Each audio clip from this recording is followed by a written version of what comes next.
can grasp what is being shared. Ma Nitya Guru Prasadini, she's sharing the source of everything is consciousness. All planets are living beings. Beautiful understanding, ma. Okay. Now let us look at the shloka from Laghu Jatakam.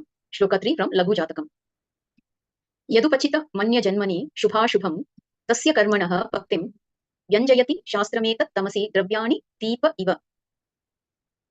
So the meaning of this shloka is this branch of science, the Hora Shastra, reveals the good and bad results earned as fruits of karmas done in past lives, like how a glowing lamp reveals the objects placed in darkness. Similarly, the Hora Shastra, this branch of science, the Hora Shastra, reveals the good and bad results earned as fruits of karmas done in past lives.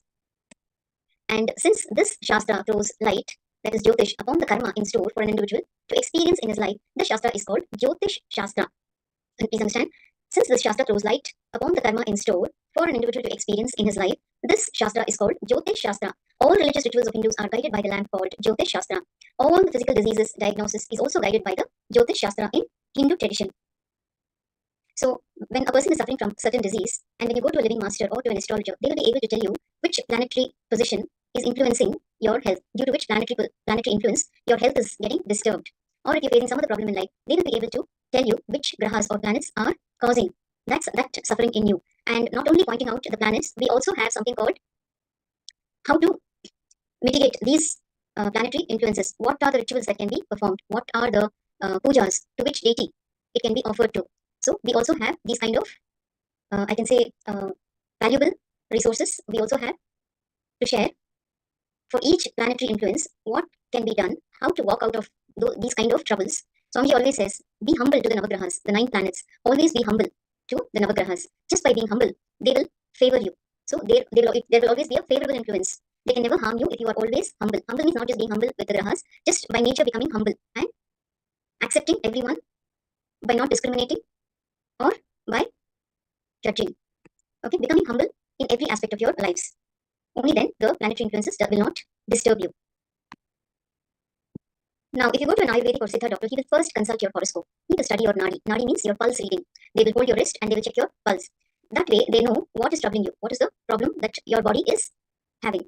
So they will study your nadi and saram and only then start the treatment. So understand, unlike allopathy, where they treat you with symptoms, only with the symptoms they treat you, Ayurveda or Siddha doctor, if he is a traditional Ayurveda or a Siddha doctor, he will first consult your horoscope.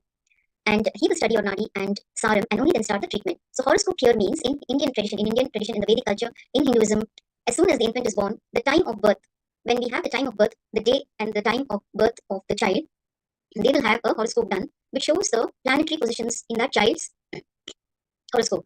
Okay, that is done, and that will be, that horoscope will guide the parents to see how this child grows, what can he become. It can predict your future, it can predict everything. The planetary positions can show how you will live your life. So when Swamiji's horoscope was first seen by some of his gurus, they predicted that he's going to be a great sannyasi. Just by looking at the horoscope of Swamiji, it was predicted that he's going to be a great Raja sannyasi. Okay, so similarly, just by seeing the horoscope, astrologers will be able to see and tell your future. So if you go to a traditional Ayurvedic or Siddha doctor, he will first consult your horoscope, he will study your nadi and saram and only then start the treatment. The Jyotish Shastra, Vedic astrology, is the oldest of all sciences. Its history is traced back to the rishis, who, by the expansion of their consciousness, which is the real Jyotish that lights up everything, were able to download, understand, reveal the science of Jyotish Shastra, the Surya Siddhanta. So in the Surya Siddhanta, you can find the Surya Siddhanta consists of everything the Vedic rishis were able to download, understand, and reveal the science of Jyotish Shastra. Now, if you start recognizing the element of consciousness in you, you will start respecting your Swatantrattva, ability to will and manifest, and you will start recognizing the same in everything from plants to planets. Then you will start developing a reverence for life everywhere. So, Swamiji's Guru, Bhagavan Arunagiri Yogeshwara, Paramashiva himself, came in form of Arunagiri Yogeshwara and taught Swamiji the true knowledge of Jyotisha. So, in the Hindu tradition, Jyotish means using conscious energy and aligning yourself with the planets and grahas, seeing the future flow of individuals, life and the cosmic happenings. This is consciousness-based education. Okay, so let us understand what is Jyotish Shastra. Jyotish means using conscious energy and aligning yourself with the planets and grahas, seeing the future flow of individuals' life and the cosmic happenings. This is consciousness-based education. Swamiji also tells, when you go to Swamiji asking for a boon, if you are having any problem, Swamiji says, I can move the planets for you. So remember, he is Paramashiva and he is the Lord of all the planets. So even the planets follow Paramashiva as their Guru, as their Ishtadevata. Now there is a next mathematical based education called Surya Siddhanta. Using this conscious knowledge, predicting the next solar eclipse, lunar eclipse, Amavasya. Amavasya is no moon day.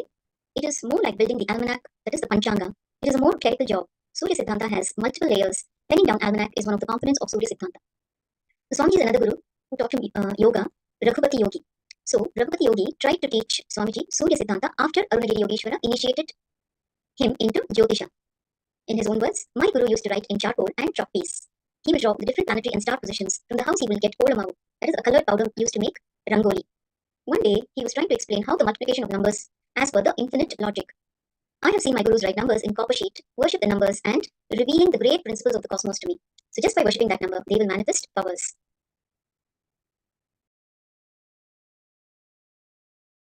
I hope all of you are following, are able to follow what is being shared here. If you have any doubts, any questions, you can type here. Hope you're able to catch it.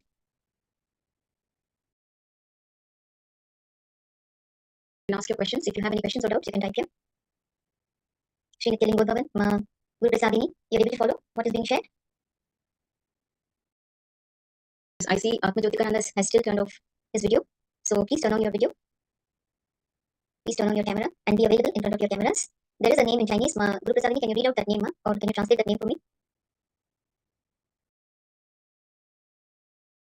Kim Lee, you can also turn on your camera. Okay, so if you don't have any doubts, any questions, we can move forward.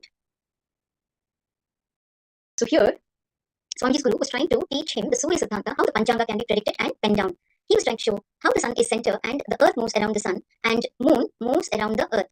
And the whole structure, including the sun and moon, is also moving. So please understand, these gurus did not have any kind of updated technology. They did not use any upgraded technology. They did not use any instruments. Neither did they use any equipments like telescope or any kind of machinery. So how they were able to access this knowledge is one of the greatest. It is one of the greatest surprises, and for some it still remains a mystery.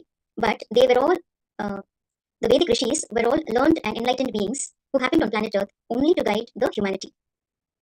And it is their gift to humanity. The science of astrology, especially Vedic astrology, is a gift to humanity.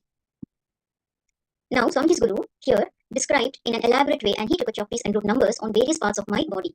The numbers belong to each graha, means each planet, and it is directly connected to our internal organs. Each graha influences one of our internal organs deeply.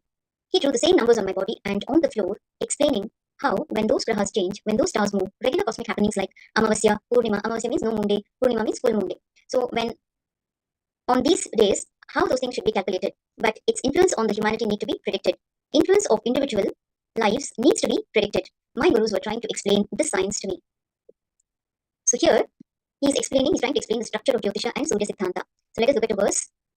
Chanda padau tu vedasya hastau kalpotha patyate Jyotishamayam chakshur niruptam kshotramuchyate shiksha ghranam tu vedasya mukham vyakaranam smrutam. In this Sampradaya Shloka, we see the 6 angas, that is, the limbs of Vedas listed and their place in the Veda Purusha's body. Jyotisham ayanam chakshuhu, meaning the Jyotish is considered as the eyes of the Veda Purusha. From this, we understand that the Vedic astrology is as old as Vedas, or in other words, does not have a beginning. It is Anadi. So please understand, it has always been in existence. The Vedic astrology, the Jyotish has always been in existence, just like the sun and the moon and the universe. This Shastra is also called the Hora Shastra. Hora is an abbreviation of Ahoratram, meaning day and night. It means it is the systematic study of time and its components and parameters. This traditional verse chanted in any Gurukul. So this is a traditional verse that is chanted in any Gurukul and they make you repeat. It means 6 angas in Veda Purusha's body.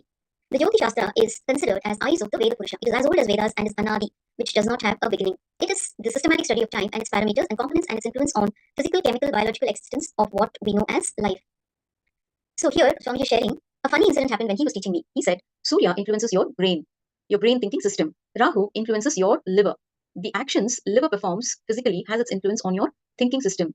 Everything, if you match it to the description of Rahu, it will absolutely match. So how many of you had this understanding that the planets can influence your internal organs?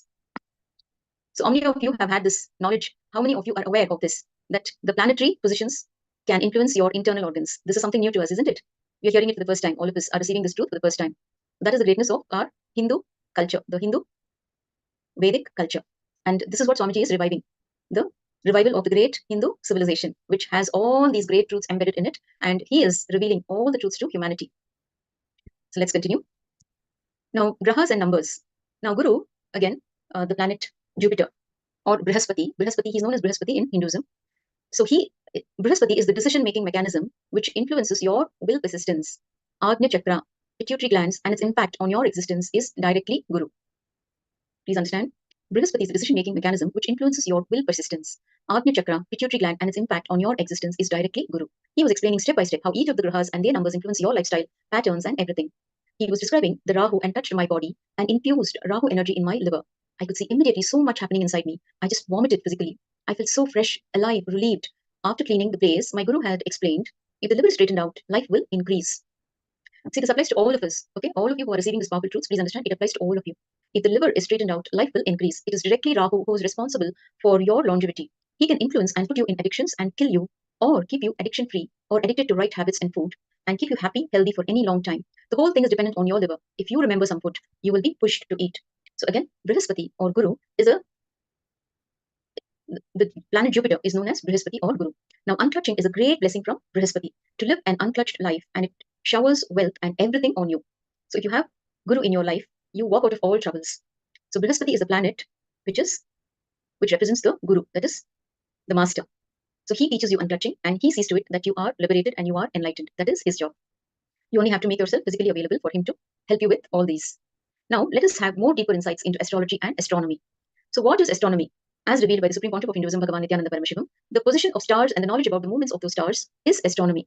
And what is astrology? The effect of that energy on your inner space and on the flow of your life and flow of the nature of the planet Earth. Let me repeat. Astronomy is the position of stars and the knowledge about the movements of those stars. Astrology is the effect of that energy on your inner space and on the flow of your life and flow of the nature of the planet Earth. So the Indian rishis are the most powerful astrologers and astronomers. The concept of time you experience is based on Indian astrology. No scientist was able to penetrate into this science. No modern equipment like telescope, tools, instruments was available to these Vedic rishis. Even then, how could they describe the science of astrology so clearly? At least 25,000 years ago, before the Rig Veda, has records of the Vedic rishis who had so much intelligence on the science of astronomy and astrology that they were able to see, observe, and record all the eclipse arrangement of stars, solar system, and record the most precise calculation of time and the great revelation that modern science is yet to reach. So how many of you know that the sun goes around the earth? How many of you have learnt in school where you are taught about the sun revolving around the earth? So we are only taught that the earth moves around the sun, but we have never heard that the sun goes around the earth. This was first revealed by our Vedic rishis, that the sun is going around the earth, and we need to know how we measure reality. Okay, so how did they reveal that the sun is going around the earth? So we'll find out. Why do we say, now let us see how we measure reality, okay? Why do we say dream state is lower reality and waking state is higher reality? Okay, so we're trying to see how we measure reality. Why do we say dream state is lower reality and waking state is higher reality? That is because in our concept of time, waking state is supposed to be longer than the dream state, isn't it? That is our understanding. That waking state is supposed to be longer than the dream state. So anything stays for a longer period, we call it as reality, and we take that as a base scale. So I hope you're all with me, following whatever is being shared. If you have any questions, you can always type in the chat. Okay, so anything that stays for a longer period, we call it as reality. We take that as base scale. From this base scale, we can see the Earth to go around the sun. It may take 1 year. But for the sun to go around the Earth, it may take at least billion years. So naturally, we're supposed to calculate on the longer time. So Vedic rishis have calculated the life constellation. All their astrological astronomy decisions was based on the great fact the sun goes around the Earth.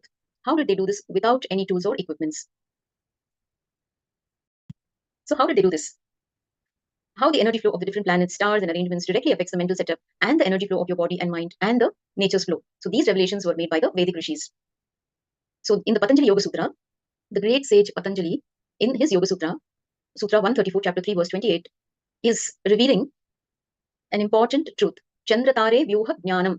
Chandre Tare Vyuha Jnanam. The translation, by doing samyama on the moon energy, the knowledge about the arrangement of the stars and the effect of those arrangement of stars on your body will be revealed to you. I repeat, by doing samyama on the moon energy, the knowledge about the arrangement of the stars and the effect of those arrangement of stars on your body will be revealed to you. The whole science of Indian astronomy came out of this one sutra, Patanjali Sutra. The whole science secret Patanjali reveals in this one sutra. The sacred secret embedded in this sutra is to meditate, is to do samyama on the moon energy. Okay, the sacred secret that is embedded in this sutra is to meditate or do samyama on the moon energy. The sutra says Chandra Tare Vyuha Jnanam. By doing samyama on the moon energy, the knowledge about the arrangement of the stars and the effect of those arrangement of stars on your body will be revealed to you. So the sacred secret embedded in this sutra given by Patanjali is to meditate or do samyama on the moon energy.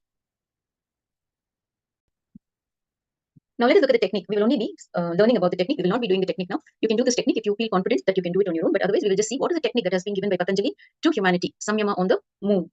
So when you fast for one paksha means 16 days from the new moon to the full moon. It is called Shukla Paksha. When you fast during the new moon to the full moon, which is 16 days approximately, it is called the Shukla Paksha. Or when you fast from the full moon to Amavasya means again new moon, it is called the Krishna Paksha. And when you fast for one paksha and do samyama on the Swadhisthana. The Swadhisthana is located just below your navel center. So when you do samyama on the Swadhisthana, which is just below the navel, you will experience extraordinary coolness, that is moon energy. Throughout the 16 days, you should do samyama on the Hara center below the navel. So during the night, lie down under the open sky, bring your awareness to the Swadhisthana just below your navel center. Have pure crystal stone, that is Spatika. Spatika means your Atmalinga is also made of Spatika, but you cannot keep your Atmalinga on your Swadhisthana chakra. Okay. So you can use a pure crystal stone, Spatika, on the Swadhisthana and meditate in Swadhisthana.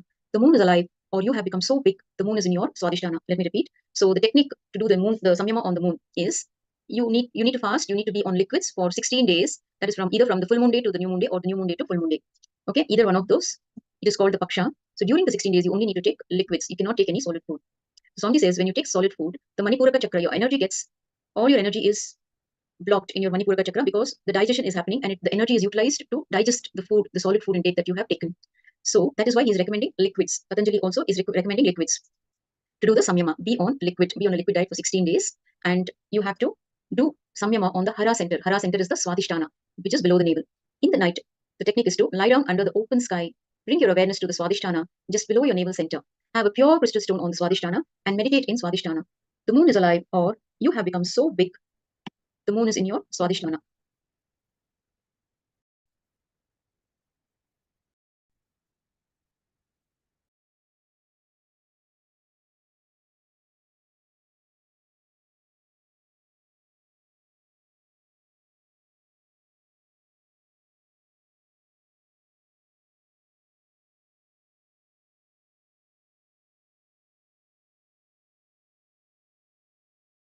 So doing the samyama on the moon energy with open or closed eyes and feeling that you have become so big that the moon is in your Swadhisthana, and suddenly the moon energy will be awakened in you. You will have the complete knowledge of the arrangement of stars and effect of that arrangement on your system. Effect of the stars arrangement on your system is very important to know many things of your life. If you can know suddenly, you will be able to solve many problems in your life, and then enlightenment will become easy. So when you do the moon samyama on the moon, you will have the complete knowledge of the arrangement of stars and effect of that arrangement on your system. So the effect of the stars arrangement on your system is very important to know many things of your life. If you can know suddenly, you will be able to solve many problems in your life, and then enlightenment will become easy. So you will then also know where you are stuck on your own. If you know where you are stuck, liberating will be very easy. Liberating you will be very easy. Sometimes we don't listen to the master. The master tells something, we resist. But when you find out where you are stuck, then liberating you, the master's work becomes very easy. Now, this samyama can bring two dimensions of knowledge. One is the position of stars and their arrangements and the effect of that on your system. Effect of moon can have direct effect on your system. Okay, so please understand, effect of moon can have a direct effect on your system. So this sacred secret is being revealed for the first time on planet Earth by our own Bhagavan, the Supreme Pontiff of Hinduism, Bhagavan Nithyananda Paramashivoham. You will not find this in any other text. You will not find this truth in any kind of records, old records. So these truths were always there, but it was being revealed for the first time to humanity by Bhagavan Nithyananda Paramashivoham. So,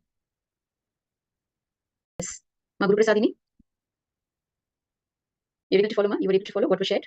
Okay, what does the samyama on the moon do to us? How does it help us? When we do the samyama on the moon, how does it help us? Were you able to catch it, Ma?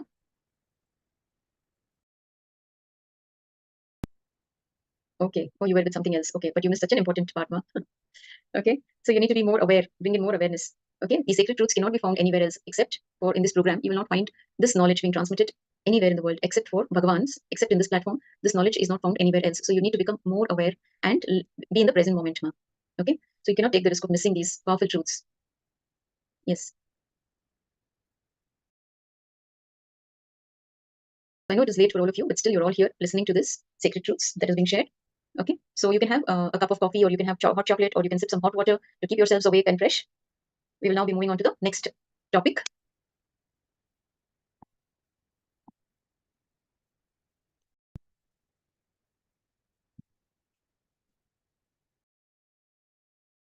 Okay, so we learned about Vedic astrology, Vedic astronomy, the planetary influences that can have, what can the planetary influences do to us, how to do the samyama on the moon, to gain knowledge about the stars arrangements, to find out where we are stuck, and how to walk out of all those kind of issues. Now, we will be moving on to our next topic, that is reality. We will try to find out what is reality, what is our understanding of reality, what exactly is reality. Okay, what is reality? So understand, whatever we think as reality is nothing but a dream. It is a dream. So you are not the eyes. The eyes are just an instrument. Many times you can see, your eyes may be open, but you are not seeing, not registering the seeing that you are seeing. So just remember, you are seeing through your eyes. If you look through your eyes, suddenly you will see you are witnessing everything. You are not the two holes called the eyes. You are only seeing through the two holes called eyes. If you feel you are the two eyes, you are caught in ego. In your dream, as long as the attention is on the objects, you will continue to dream. When your attention is turned towards yourself, that is from the seeing to the seer, you will be awakened. The moment you realize you are something beyond the eyes, your attention is turned to the seer. Then you realize that this world is made of the same stuff of which your dreams are made. The moment you realize you are something beyond the eyes, your attention is turned to the seer. Then you realize that this world is made of the same stuff of which your dream is made. As long as you think you are seeing, the whole attention is on the seen. As long as you think you are seeing, the whole attention is on the seen. When you step back and realize you are seeing through the eyes, the whole attention is on the seer. That is innocence. Innocence means having a clear understanding that whatever you see in the outer world is made of the same stuff out of which your dreams are made. So I repeat, innocence means having a clear understanding that whatever you see in the outer world is made of the same stuff out of which your dreams are made. So these are the steps. The first step is getting the idea that what you see is a dream. The next is having the Shakti or energy to change the dream. The third is the Buddhi, the intelligence to know it is a dream and there is no need to change it. An important truth you should know is that dreams are made of the same stuff of which this waking world is made. If you think dreams are ordinary, this world is also ordinary. If you think this world is some kind of reality for you, dreams are also reality. So understanding this will give you the energy to make your dreams into reality, and it will give you the intelligence to understand that whatever you think as reality is nothing but one more dream. So hope you're all catching it. Ma Guru Prasadini, are you here, ma? Are you listening? Okay. So what is reality and what is dream? So reality is nothing but one more dream. Yes, you got it this time. Okay. So life and death versus waking and sleep. Okay, now let us listen to this powerful truth again. Air and prana. What is air and what is prana? To understand this powerful, life transforming truth, we need to understand about the stuff of which the dream world and this world are made of. We need to know about prana, the life energy that sustains us. Understand, the air you breathe is just a vehicle in which the prana comes in and goes out. Prana is the life force, the energy itself. Now let us look at an example. If a truck comes inside this campus, let us see, when Swamiji was physically available, he was doing this program in Adi Kailash, and he is giving the example of Adi Kailash here. If a truck comes inside this campus and leaves something and goes out, the truck is like the air, the breath. Understand? The truck is like the air and the breath. The product that is delivered is prana. So the truck is compared to the air and the breath, and the product that is in the truck is compared to prana. So if a truck comes inside the campus and leaves something and goes out, the truck is like the air, the breath. The product that is delivered is prana. Constantly the air is going in and leaving the prana inside, and the air is coming out. The truck is going continuously and leaving all the stuff. Okay. Similarly, the air is carrying the prana. Okay, it is a carrier of the prana. It is carrying the prana inside your body and coming out. So constantly we are taking prana through air. Prana is the life energy. So in India, if you attended the Kumbh Mela, the largest spiritual gathering in the world, attended by millions of people, you may have seen the yogis bury their heads totally in the earth for 3 days. They are able to do this because they know how to take the prana into their body directly from the cosmos without the help of air. Please understand, the yogis are able to take the prana into their body directly from the cosmos without the help of air. So as long as you take the prana through air, you need to breathe through your nose. You need to inhale and exhale. But when you can take the prana directly without the help of air, you don't need to inhale or exhale through the nose. Your body can directly take the prana through the cosmos. So understand, life or death depends on the direction of prana. So one more thing, as long as the incoming breath is bringing in more prana and going out as an empty vehicle, your life will be strengthened. If the reverse starts happening, if the air comes with less prana and goes out with more prana, it means death is nearing, or the life energy is going towards death. So when death nears, just the empty air will enter, but when it goes out, it will go with the prana.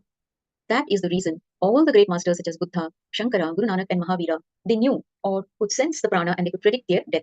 So 6 months before their passing away, they were able to see very clearly the prana moving out of their body. Now there's a beautiful concept in Ayurveda called as the peak age, which is based on this science of prana. Still a particular age, the person will be receiving more prana through the incoming breath and less prana will be going out through the outgoing breath. So the moment the outgoing breath starts carrying more prana than the incoming breath, they know now the person is moving towards death. So prana in the states of waking, dream, and deep sleep. Now let us see how we breathe, how we intake the prana during waking, dream, and deep sleep states. Now the prana, that is the life energy which moves inside, it functions and stays in the Agnya Chakra. Agnya Chakra is in between your eyebrows. Okay, the Agnya Chakra is located in between your eyebrows. Now the prana moves, functions, and stays in the Agnya Chakra when you are in the waking state. I hope you're all providing your listening. You're all grasping the truths that are being shared. Yes, can you share, ma? Ma Guru Prasadini, Nitya Lingo Bhavan. Aya, can you share the prana, how it works during the waking state?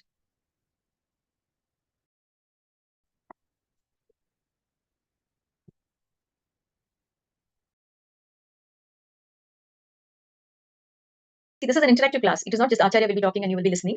You will also share your insights. Okay, whatever you're receiving, you will be sharing. You will be asking questions. You will be guided.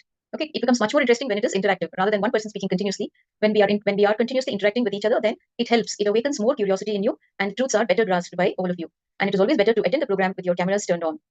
Understand? The Nayana Diksha is happening continuously. So if you are keeping your cameras turned off, you are missing out on something. Something really precious you're missing out by keeping yourselves away from the camera.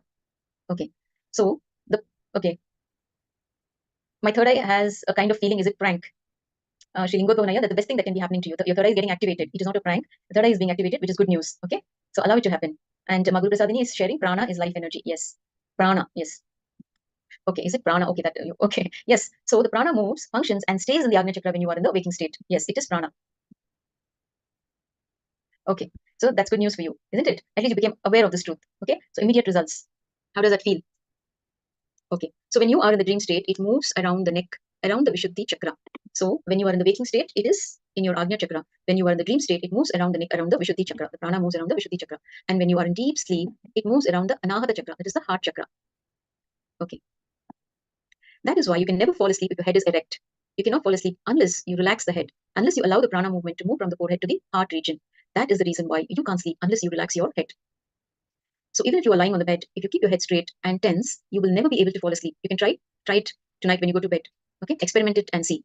Even when you're lying on the bed, if you keep your head straight and tense, you'll never be able to fall asleep. And if you think constantly, your head will be erect and your shoulders will be under stress. So understand, the stress in the shoulder and the head being erect are very closely associated. You can see in this in your life. When you reach your office in the morning and you don't have to do any work, just sitting in your chair and thinking about the problems will stress you and you will have shoulder pain. Actually, all the pain and the stress you experience first is in the shoulder only, the shoulder region. When your shoulder is under stress, the head will never bend, the head will never relax. That is why people who think constantly can neither relax their head nor will they be able to fall asleep. So, how do we control our life? By bringing in awareness. So, constantly life is slipping and entering into death. That is the truth. Please understand. Constantly life is slipping and entering into death. Life slipping into death is what we usually call living. Actually, we don't live. We are just waiting for death to happen. Ordinary human beings don't live. Let us understand how it is possible. Now, please understand this important truth. You need to understand life is just slipping into death, disappearing into death. That is the reason, however many years you may live, you don't feel satisfied. And you don't feel you have lived your life because you don't even know what life is. When you become conscious of life, when you start thinking, contemplating about your life, when you bring awareness into your life, you create a new center in your being. Between this life and death, when you bring more awareness into the life, you create a new center, a new space in your life. That is what I call consciousness. Whenever you are conscious, you start deciding about your life. For example, the more you become aware, the more you start designing or choosing what type of car you should drive, what type of house you should live in, and what type of life you want. You start deciding every inch. You become conscious about everything, how you should talk, how you should behave, how you should think. Every inch you start becoming aware.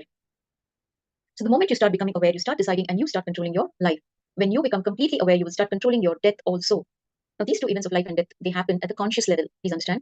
The two events of life and death happens at the conscious level. If you are consciously thinking, it is life. If your consciousness cannot think, then it is death. So, awareness controls dreams and deep sleep, life as well as death. In the unconscious level, two things can happen: the dream and deep sleep. In the unconscious level, if you are aware, then it is dream. If you are able to see anything, if you are able to sense anything, if you are able to feel anything, if you are able to experience any movement, then it is called dream. If you are not aware of anything, if you are not able to feel anything, or if you are not able to understand any movement, it is deep sleep. In the waking state, when you are aware, or you are in what psychology calls as conscious state, it is life. If you are not aware, it is death. So please understand, in the waking state, when you are aware, or you are in what psychology calls as conscious state, it is life. If you are not aware, then it is death.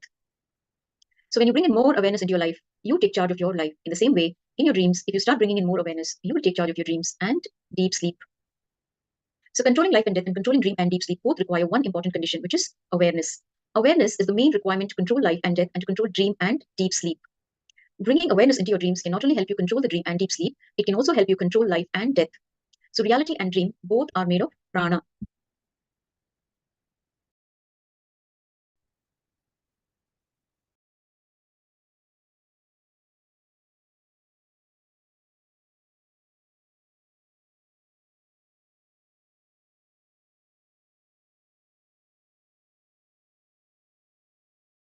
I see Maham Level-1 has joined. Welcome to the session, Maham Level-1.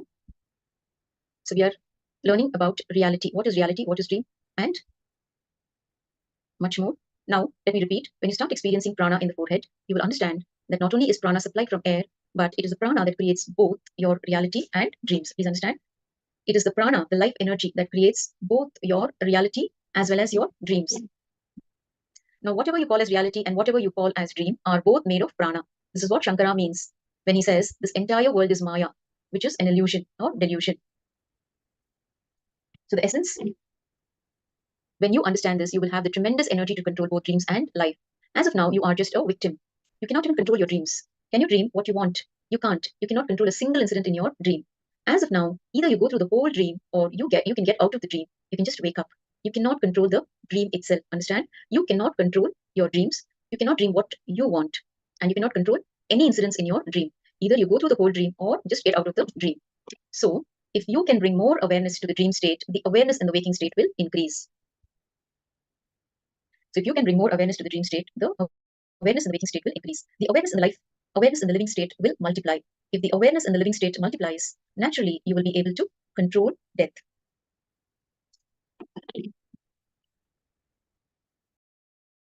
Yes, dreams and life, how is it associated? If you bring more and more awareness into your dream state, you can bring more and more consciousness into your dreams. Suddenly you will see the quality of consciousness in your life will increase. If the quality of your dreams changes, if the quality of your sleep changes, then the quality of your life will also change. Please understand. If the quality of your dreams changes, if the quality of your deep sleep changes, then the quality of your life will also change. The quality of your dream and the quality of your life are both directly connected with each other. Understand? Life is nothing but daydreaming, and dream is nothing but nightlife. So nightlife is dream, and daydream is life. So let's look at a small story. A poor man came back home with a full sack of rice after a hard day's work. He hung the sack from the roof of his home to protect it from rats and thieves. To protect it further, he lay down right under it.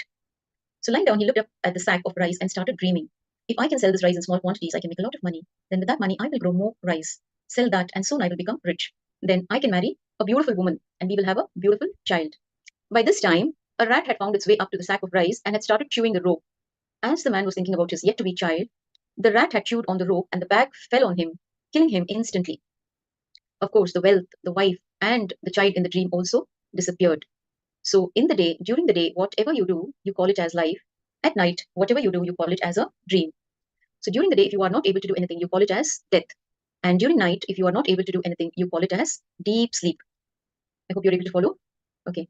Ma Guru Prasadini is saying, interesting and wow, interesting understanding. Okay, ma. So during the day, if you're not able to do anything, you call it as death. And during nights, if you're not able to do anything, you call it as sleep. Again, during the day, if you have three things, experiencer, experienced, and the experience, it is called life. We can take the example of drinking coffee, in which there are three elements. The coffee, one drinks, the person who drinks the coffee, and the experience of the state of drinking coffee. Okay, the coffee, one drinks, the person who drinks the coffee, and the experience of the state of drinking coffee. If you experience all these three elements in the daytime, it is called life. And if you don't experience all these three, it is called death. So during night, if you experience all these three, it is called dream. And if you don't experience all these three, it is called deep sleep. So the prana movement in sleep and death. The moment you start moving towards the dream state, the prana starts coming towards the Vishuddhi, the throat center. So the more you move towards the deep sleep state, it moves towards the anahata, or the heart center. It is the same in the case of life and death as well. The more you are alive and energetic, the more the prana accumulates and gets centered in your forehead. When the incoming breath is bringing in more prana and the outgoing breath is going empty, your prana will be centered on the forehead. If the incoming breath is getting less prana and the outgoing breath is taking more prana, slowly the prana will slip into the Vishuddhi, the throat center. And if the incoming breath is not bringing prana at all and only the outgoing breath is taking the prana, you will fall completely into the heart center. Actually, falling from life to death, falling from the waking state to the deep sleep state are both directly related to prana movement. If the prana movements of inhalation and exhalation are handled properly, you can handle life and death as well as dream and deep sleep. The dream and deep sleep, life and death can all be handled by the single key, the single thread, which is called the prana, stopping the cycle of life and death. So if you can be aware when you fall into the dream state, when your consciousness is slowly fading away, when you are falling asleep, you will be able to change the dream state, the dream itself. If you are able to change the dream, let you be very clear. The first thing you will do is you will stop dreaming. You will stop dreaming because you know the uselessness of your dreams. You know you are wasting time and energy in dreams. The person who can be aware of dreams will never dream. The person who is aware of life will never take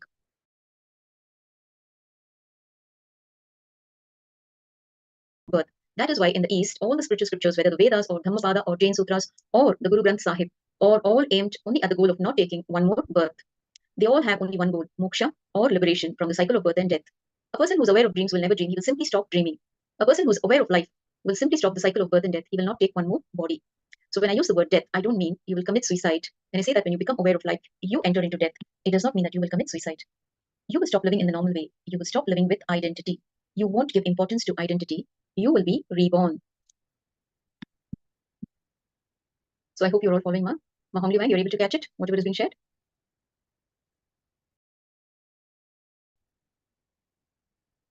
Okay. Now that is why enlightened masters are called dead people. Actually, the enlightened people are called people who are already dead as far as the world is concerned. They don't have identity or they do not have life as you understand. Their life cannot be called anymore as life. Practically, if you want to give them any term, if you want to give any term to their life, the only term which you can give is death. They are not alive as you think. That is the reason, again and again, all the scriptures say the spiritual people are reborn. In this state, you can never be tortured by the things of life. Life will look just vague or like a film. It will not disturb, it will not penetrate you and disturb your inner space. If you can be aware when the prana falls into the heart center every day, you can stop, alter, and manage your dreams and deep sleep. So today, when you all lie down, when you go to sleep, you can become aware. Okay, start becoming aware when the prana falls into the heart center every day. You can stop, alter, and manage your dreams as well as your deep sleep state. If you are aware of prana slipping from ajna to anahata each time you go to sleep, it means that at the end of the life, you will be able to change your life and death. If you want, you can bring it a little early. If you want, you can postpone. You can play in whatever way you want. So Vedic technology is a product of thousands of years of R&D, the research and development in human consciousness.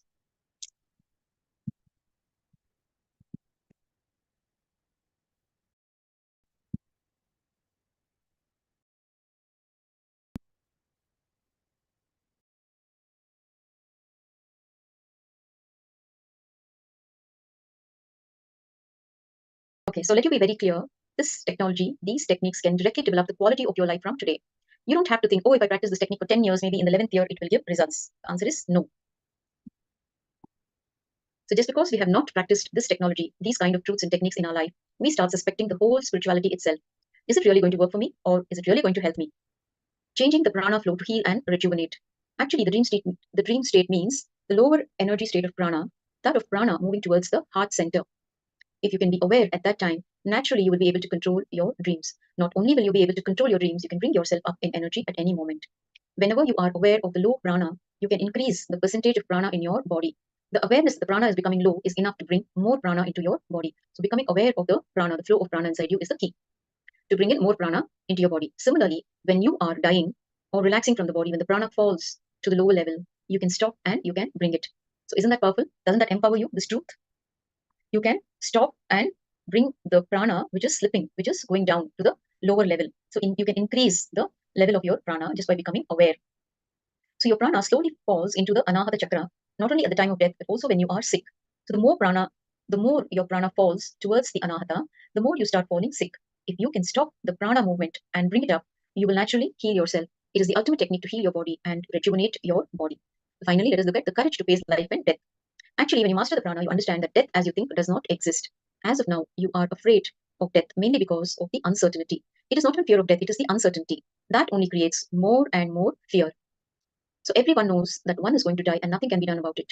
But we don't know when, how, and after that, what. These questions and the uncertainty create a big problem in our being.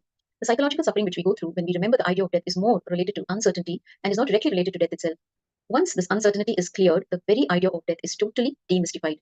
The negative impact the idea of death has in our being will be completely cleared. Okay, so we conclude with this statement, with this understanding, with this truth, that the negative impact the idea of death has in our being will be completely cleared when the uncertainty is cleared.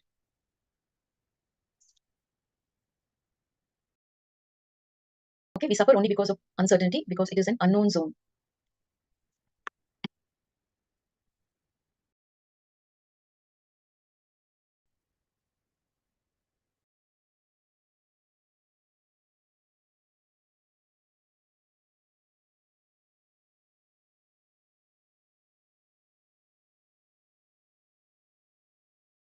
Okay, so we learned about the dream state, the waking state, and how the prana flows during the dream state and waking state. We also learned how to control our dreams, becoming more aware of prana, whether it is in our Agnya Chakra or it is falling towards our Anahata or the Vishuddhi. So we learned about all these in this session. So if you have any questions, you can share in the chat. If you have any questions related to this topic, you may please share. If you have any confusion or you need more clarity, you can share that also. You can ask in the chat. You can type in the chat.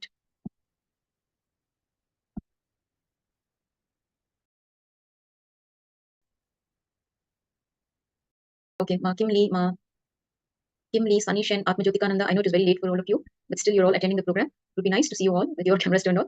Okay, this is an interactive program. It's not just one person talks and the other person listens. You can also share your understanding. You can continue to share your understanding. You can continue to express yourselves. Okay, by asking questions, by sharing your understanding, how you have been able to understand the truth.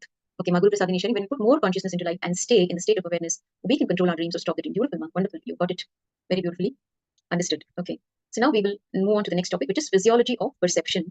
How we perceive. So let us start with what really happens on a physical level when we perceive things. When there is a perception of physical reality, the various parts of the brain show a change in neural activity as the neurons, which are the basic building blocks of the nervous system, fire in synchronicity. Okay. So what really happens on a physical level when we perceive things? When there is a perception of physical reality, the various parts of the brain show a change in neural activity as the neurons, which are the basic building blocks of the nervous system, fire in synchronicity. This results in the random visual patterns of light being perceived as specific shapes and forms. This is how the input from each of our senses is perceived as an experience of particular sound, touch, smell, taste, or sight. The act of perception changes that chaotic state into some sort of an order that becomes both the seen in the outside world and the process of seeing in the seer, as the activity in the nervous system at the same time. So we are understanding the physiology of perception. The act of perception changes the chaotic state into some sort of an order that becomes both the seen in the outside world and the process of seeing in the seer, as an activity in the nervous system at the same time. So at that moment of seeing, the probability of what is seen collapses into a specific form. In the Bhagavad Gita, Lord Krishna says, he chooses to give Arjuna, Krishna, the Lord and Master, chooses to give Arjuna the experience of Krishna's cosmic form. So until then, Arjuna had seen Krishna only as the 6 foot tall, handsome friend. But upon Arjuna's request, and after Krishna sees that Arjuna is ready to receive the cosmic form experience, he decides to give it to him.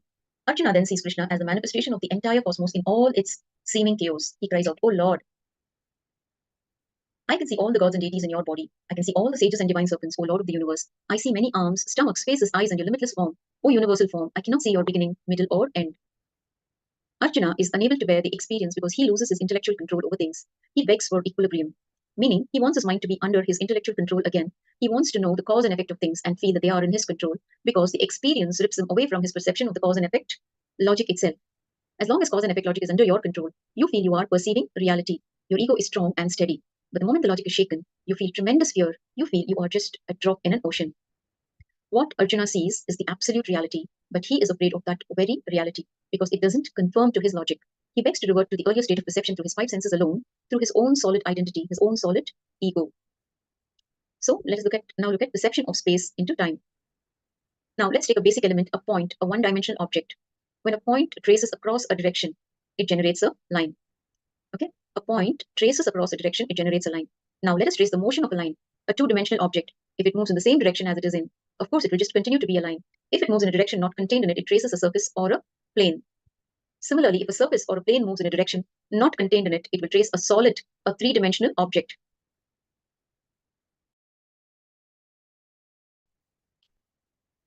Okay, so we're looking at the 1D, 2D, and 3D worlds. So let us try to understand. A line is an infinite number of points. Okay, a surface is an infinite number of lines. A solid is infinite number of surfaces. Similarly, we can imagine a 4-dimensional space as an infinite number of 3-dimensional spaces. Now, just as we build up these higher dimensions from the lower dimensions, we can also see the lower dimensions as parts of sections of a higher dimension space.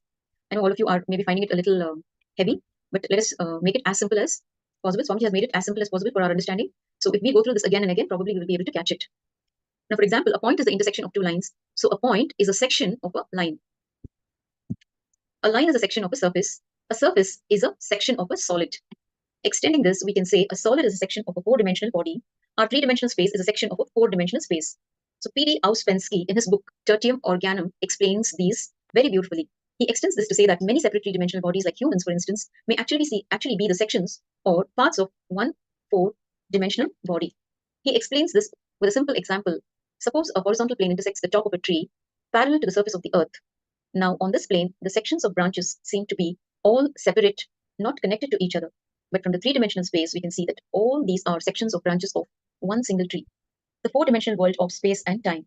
In our four-dimensional world, the maximum dimensions in space can only be 3. We can call this fourth dimension time. So the four-dimensional world can be looked at as a space-time continuum. It can be said that time is the fourth dimension of space. We understand time in 3 forms: past, present, and future. We think that the past is over and does not exist anymore. The future has not yet happened, hence it does not exist. The present thus happens at the transition of the non-existent future to another non-existence, the past.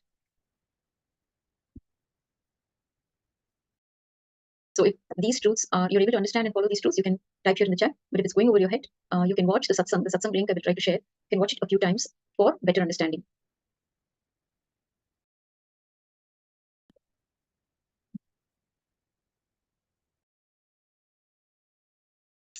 Okay, let's continue. Now, we understand time in 3 forms: the past, present, and future. We think that the past is over and does not exist anymore. The future has not yet happened, hence it does not exist. The present thus happens at the transition of the non-existent future to another non-existence, the past.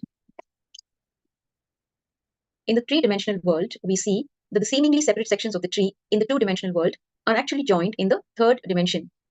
In the same way, if we imagine a consciousness that can rise above our plane of living, this consciousness can also see the continuity in the fourth dimension of time, with the past, present, and future all existing simultaneously. This consciousness sees the simultaneous happening of events, which the ordinary consciousness sees as distinct events separated by periods of time.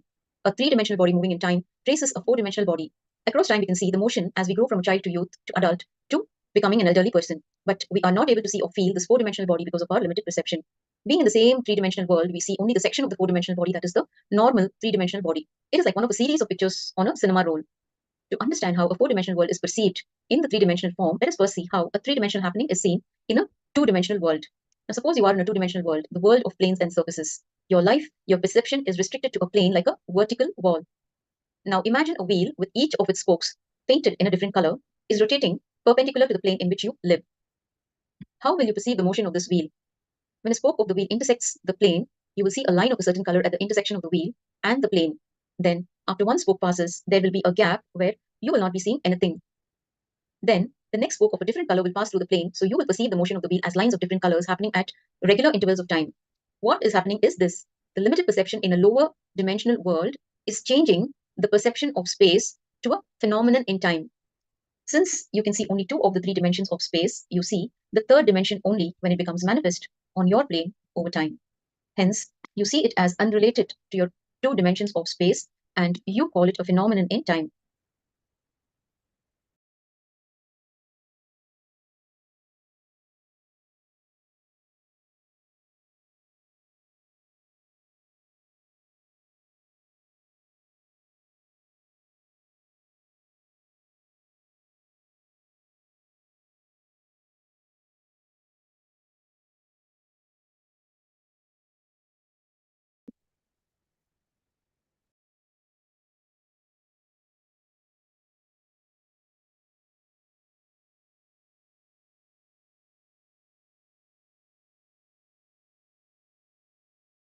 Okay, let's continue. Now imagine when a green spoke passes through the plane. Simultaneously, another independent phenomenon occurs, say the barking of a dog. In the two-dimensional world, it will be seen as a correlation between the appearance of the green line and the sound of a dog barking, when in reality, it is not. It is not possible for the two-dimensional being to believe that there can be a rise of events outside his plane of perception. That means, to understand the three-dimensional world, he cannot be in the two-dimensional consciousness. He has to rise to the three-dimensional consciousness. Similarly, to understand the four-dimensional world, we have to be in the fourth dimensional consciousness. Is this possible? Is it possible for us to go beyond the perception of the senses, which gives us only a three-dimensional view? Can we actually see reality instead of mere glimpses of reality as phenomena in time? The answer is yes. Through in-depth research and development, the Eastern mystics and sages have discovered that it is possible to understand reality as it exists and to experience it also. This can happen as a natural way of life, not just as a chance happening. This experience has happened in them. And through meditation, it is possible for us to experience this same state of awareness. Let's look at a beautiful Zen story. Once, 2 soldiers were looking at a flag flying in the wind. One of them said, "The flag is moving." The second one said, "No, it is the wind that is moving." A Zen master passing by saw the argument going on. The soldiers requested the master to help them resolve the serious issue. So one of the soldiers asked, "Master, I say the flag is moving, but he says the wind is moving. Which is correct?" The master says, "Neither is correct, only consciousness is moving." So as of now, what we feel as reality in our everyday life is also a virtual reality. It is only a perception of things being separate in space and time. If you look deeply, you can see how our very perception of the world itself is questionable. From whatever quality of consciousness we see, that appears as our reality, not the absolute reality. From whatever quality of consciousness we see, that appears as our reality and not the absolute reality. Ma Guru Prasadini, you're able to follow, Ma? You can share your understanding, Ma, whatever you have learned from this session. You can share your understanding.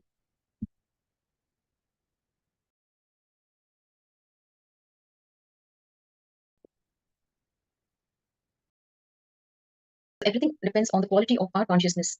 So when we raise our consciousness to the next level, we will see the reality, we will see that what appears as our reality is not the absolute reality, and it is much more.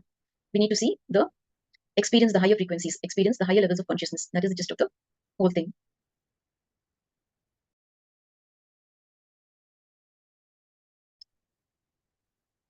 Others can also share. Ma Guru Prasadini has shared. What about the others? Sri Nithyananda, Ma Hongli Wong.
So Ma Hongli Wong is sharing. Let me read out what Ma Hongli Wong is sharing here. Whatever I see is not the absolute reality. It is just what I want to see. Yes, Ma, you got the gist.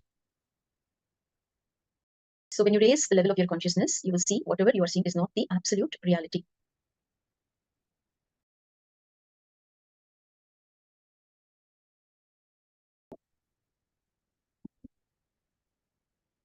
So until the next Acharya joins, we can, if you have any questions, we can go through questions or.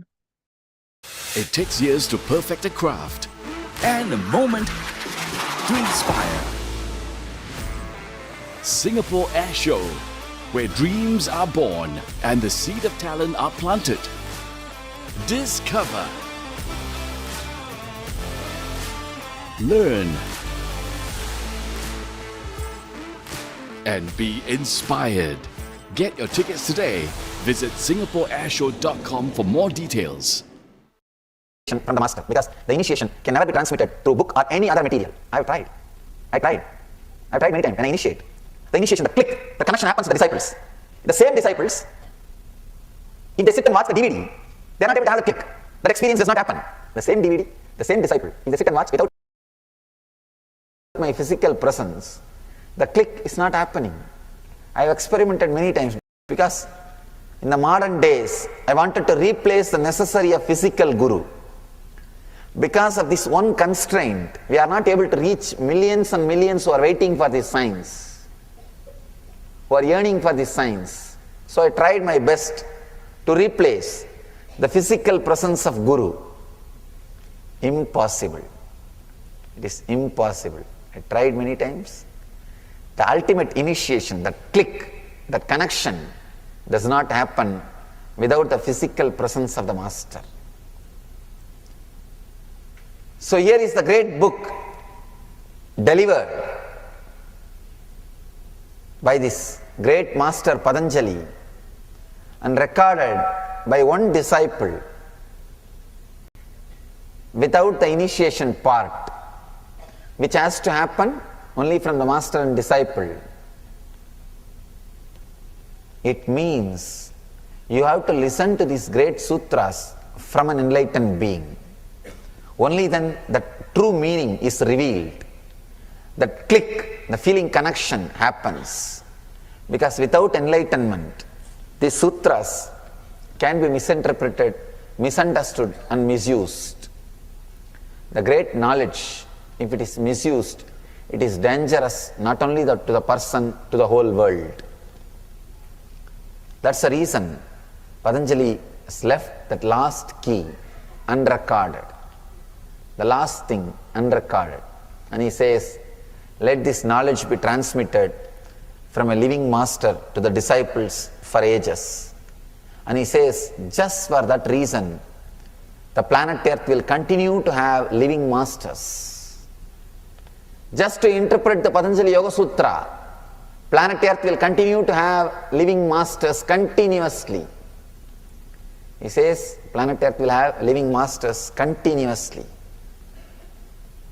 So almost all the spiritual sciences are explored, experimented, experienced and expressed in this one book. Science of healing, science of doing miracles, all extraordinary miracles, whatever you name it, you have in this book. The science of that miracle is in this book. If you read this book, people who show simple miracles, you will laugh at them. You will laugh at them. Once you read this book, you become an insider of spirituality. Nothing can shake you except enlightenment experience. You will not stop at anything except enlightenment experience. You will not be bothered about the simple materializing or small miracles, foretelling, Vaksiddhi. Vaksiddhi means whatever you tell will become reality. You will not be disturbed, you will not be diverted by these small miracles. You may enjoy them, but you know there is something more, there is something beyond, there is something to go beyond. Because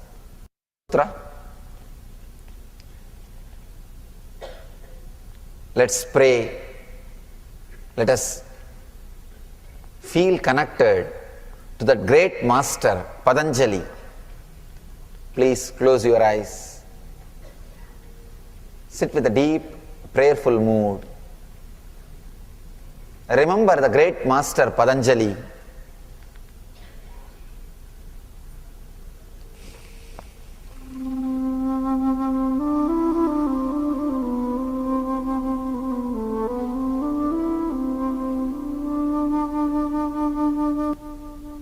Pray to him.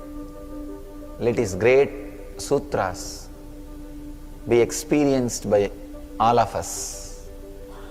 Let the great truths expressed by him be understood inside us.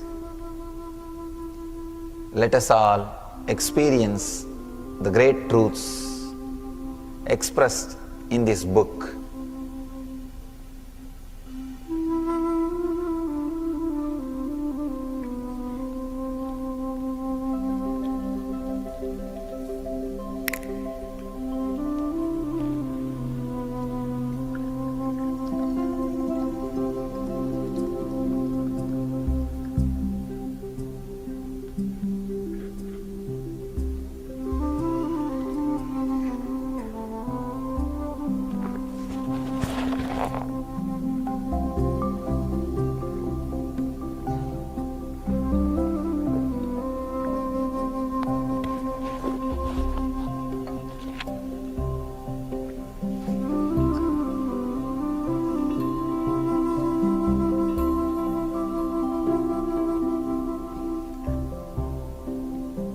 Pray to this great master Patanjali with a deep respect, love and reverence.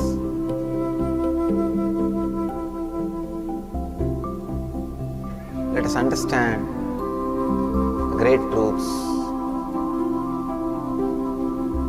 Let us internalize all the great truths expressed by this great master.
Let's enter into the sutras by remembering the great master Patanjali.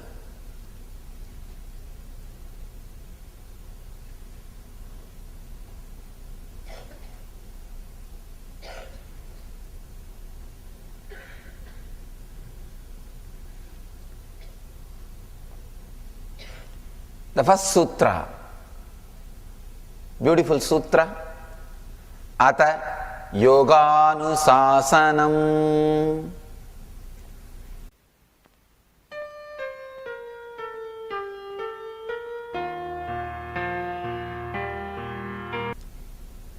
Exact translation of the sutra is, here begins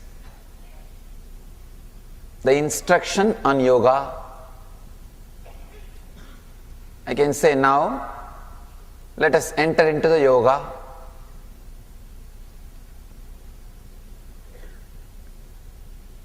Patanjali is a great master. He doesn't use unnecessary words.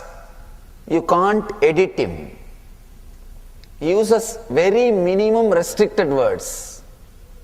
What does he mean by saying, now let's enter into the yoga?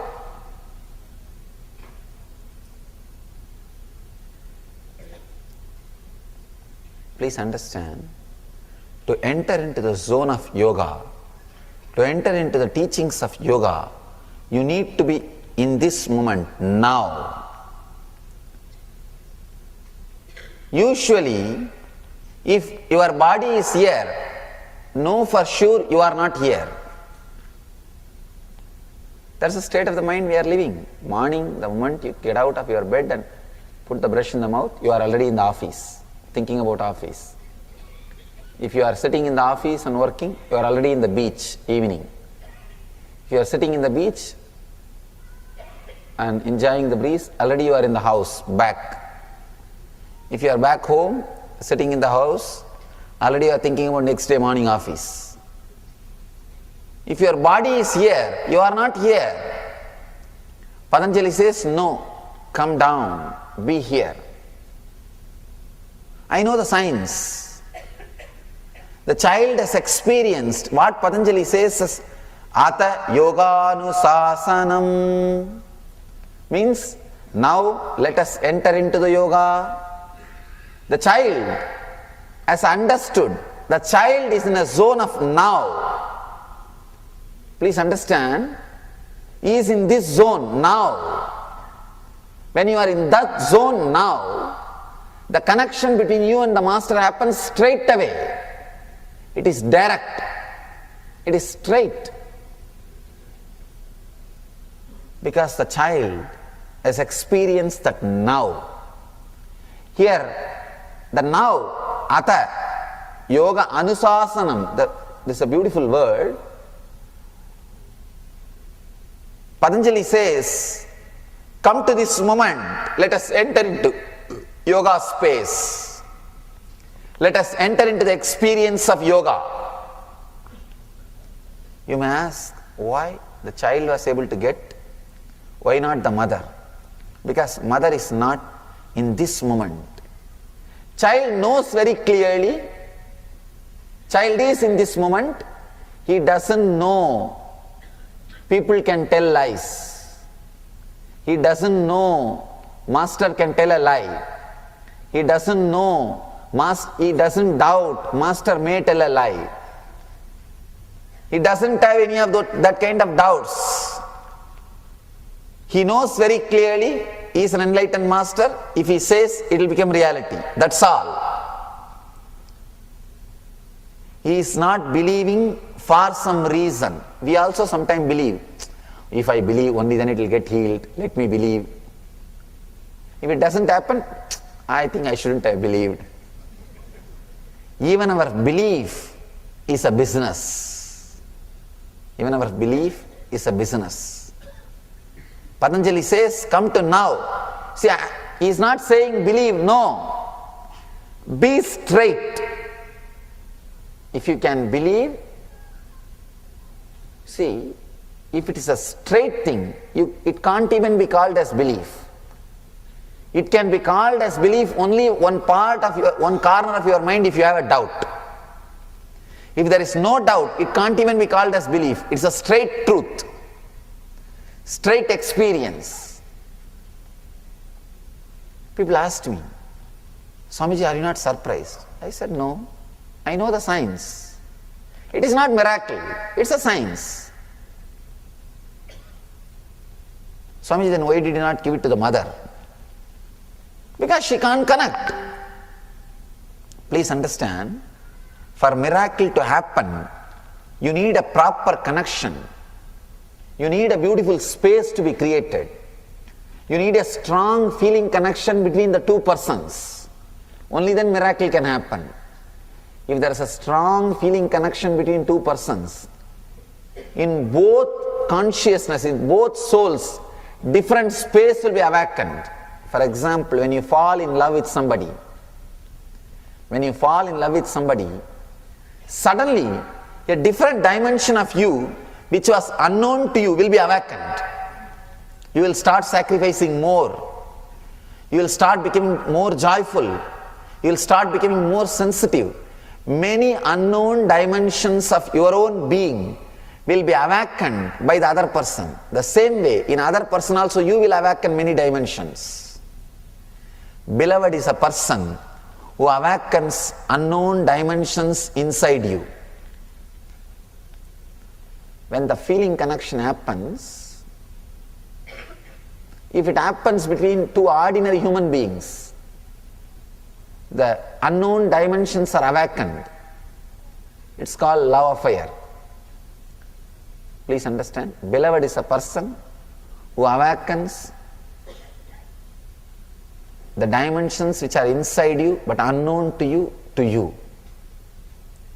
Same way, master is a person who awakens the unknown dimension of enlightenment in you which was unknown to you. In that small boy, the feeling connection has straightaway happened. He is in the being level. He is neither struggling with intellect nor struggling with emotion. He is straight. His intellect and emotion are parallel lines. Straight. He is connected. The being level connection has happened. So miracles are automatically happening. It is not even done by me. Anything done is a work, not miracle. Anything happens is miracle. It was not done by me. It just happened. Because he is also in the space of now and I am also in the space of now.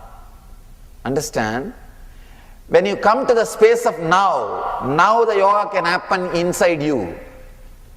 I am already in the space of now. If you can come down, come to now, this moment, the yoga can happen in you. Patanjali says, here now begins yoga. You need to come to this moment. Man lives in dreams. Nietzsche says beautifully, man cannot live with truth. He needs dreams, fantasies, hope to live his life. He cannot bear the present moment as it is. It is too much. He needs hopes. He needs illusions. He needs stories. He needs fantasies. He can't be with reality. But kids are not in that zone. They can experience now. They can have that connection if they are not still spoiled. If they are not still spoiled. If you can come to this moment now,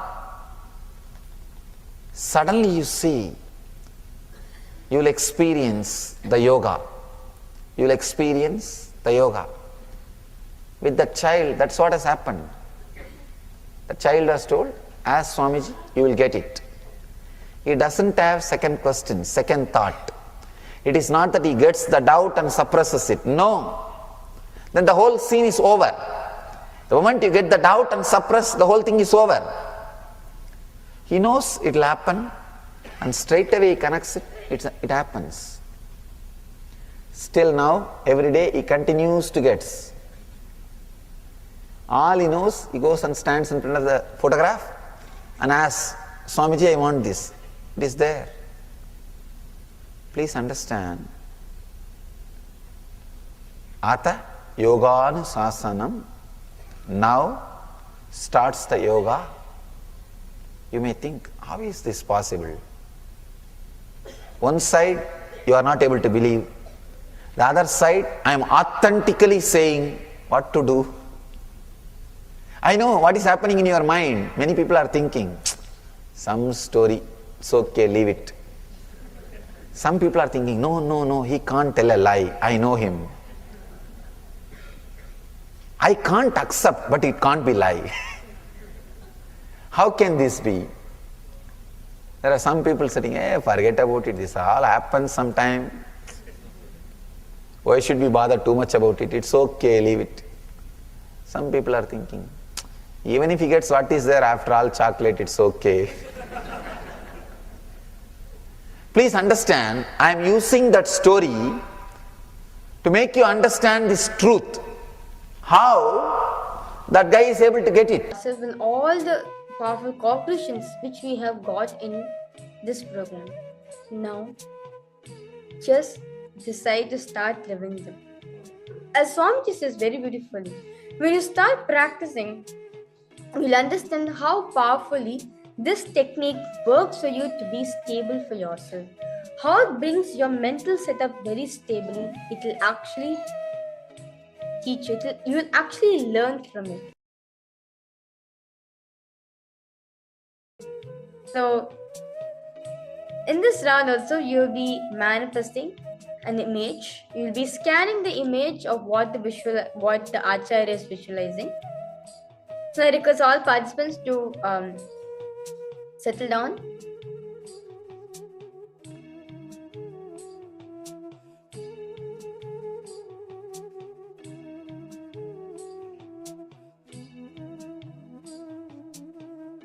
Request all of you to settle down. Make sure the space in which you're sitting is comfortable.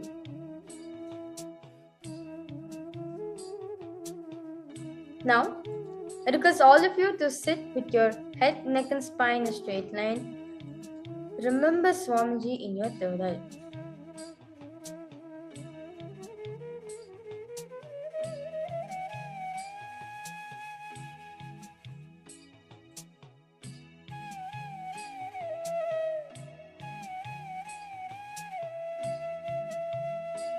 Understand one thing. You are consciousness. Whatever Swamiji is showing you, you are consciousness. You are the source of the space of consciousness. That is only conscious supremacy. The power of conscious supremacy helps you to manifest Satya Sankalpas in your life.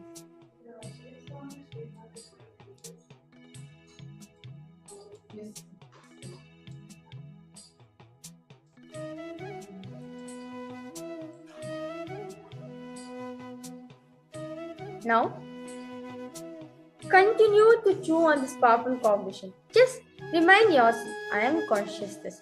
If any self-doubt is coming, say, I am consciousness. How can I be affected? In the same space, start chanting the Mahavakya. Om Nithyananda Paramashivoham.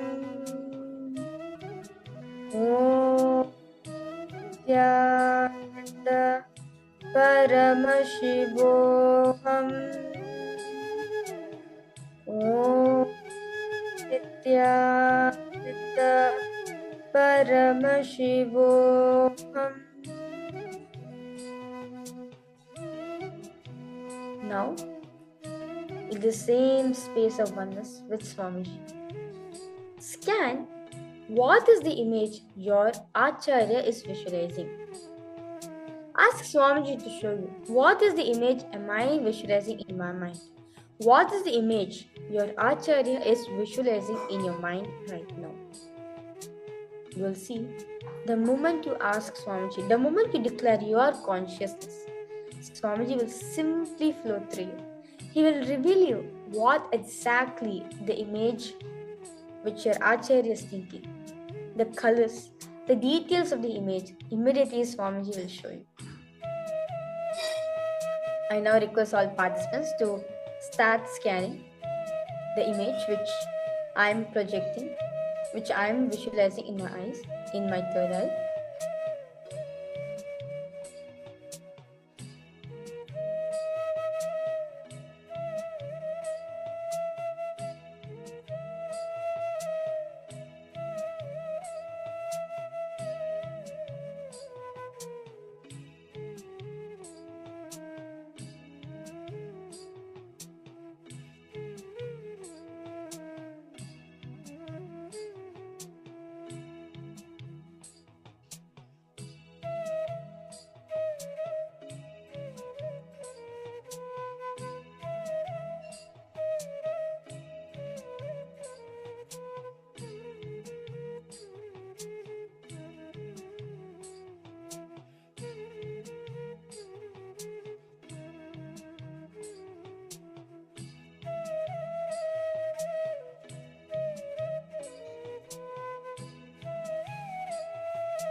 Ask Swamiji to show you.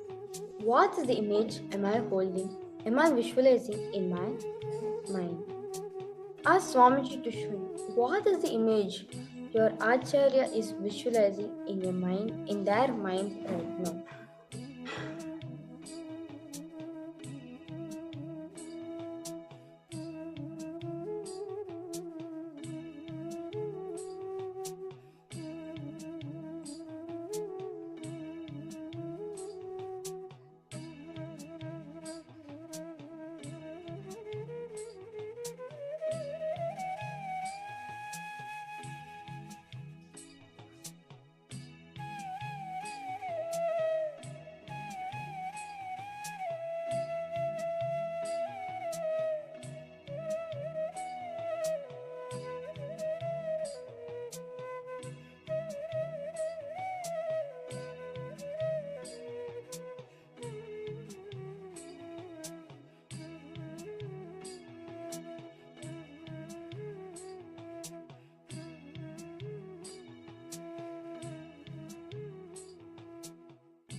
I now request all participants to relax yourself.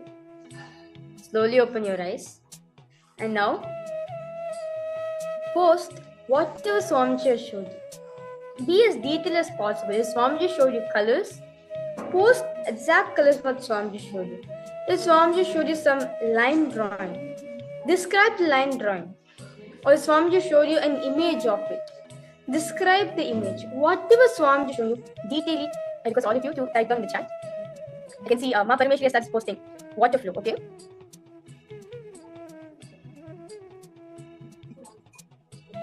I now request all participants to start posting whatever Swamiji is showing you.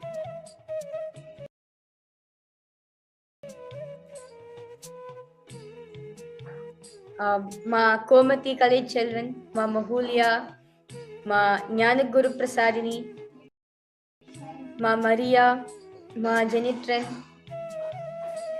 Ma Priyadarshini. I request all of you to post whatever Swamiji showed you.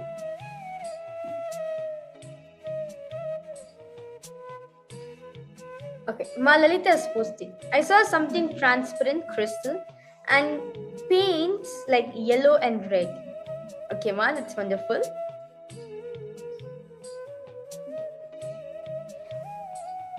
Ma Alejandra, I request all of you to post whatever Swamiji showed you, Ma.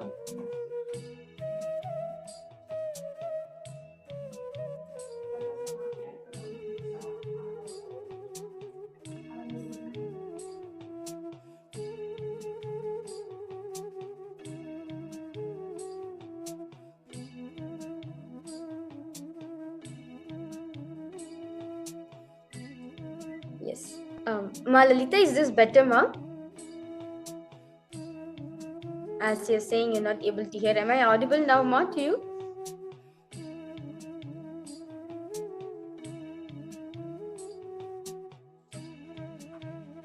Okay. Ma Maria, Ma Margarita, I request all of you to post whatever Swamiji showed you.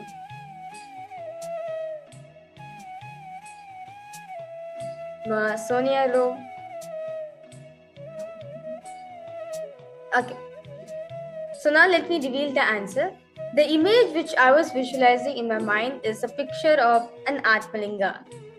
Ma Lalita, you manifested, Ma. You saw something transparent and crystal. Well, Atmalinga is a solidified crystal. I mean, the crystal ice which has been solid, like which became solid. That's wonderful, Ma. You manifested, Ma Lalita. And Ma Jacqueline has posted, I've seen some red color. Well, the background which I was visualizing for the Atmalingas basically is like a sunset kind of scenario. That's I can see many of you posting like paints of yellow and red, like Atmalinga behind a sunset kind of scenario. That's wonderful. All of you are trying to see the colors.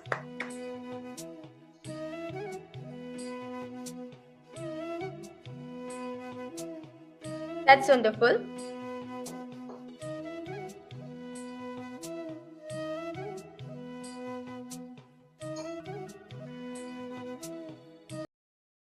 What if we don't know what's best for our child? And how to prepare for his future? Give your baby a head start with protection and assurance in life. Register now for our great bundle of joy.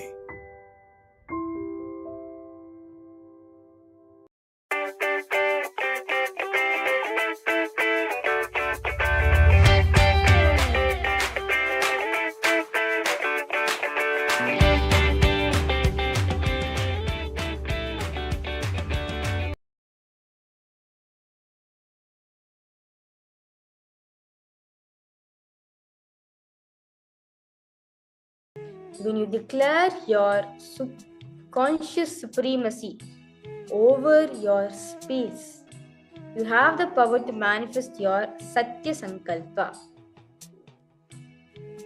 Because all participants to continue chanting the Mahavakya.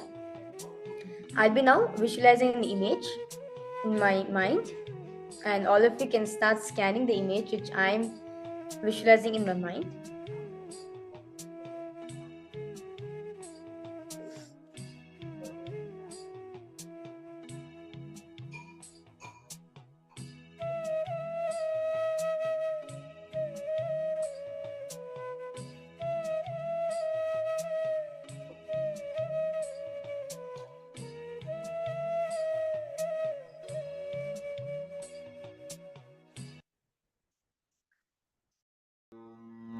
Nithyananda Paramashivoham Om Nithyananda Paramashivoham Om Nithyananda Paramashivoham Om Nithyananda Paramashivoham Om Nithyananda Paramashivoham. And I request all participants to start posting whatever Swamiji has shown you. Nithyananda Paramashivoham Om Nithyananda Paramashivoham. Be as detailed as possible what is Swamiji showed you. If Swamiji showed you colors, or if Swamiji showed you the image of it, I request you to post in the chat what is Swamiji showed you. Om Nithyananda Paramashivoham Om Nithyananda Paramashivoham Om Nithyananda Paramashivoham Om Nithyananda Paramashivoham Om Nithyananda Paramashivoham Om Nithyananda Paramashivoham Om Nithyananda Paramashivoham Om Nithyananda Paramashivoham. Okay, so I request all participants to post whatever Swamiji is showing you.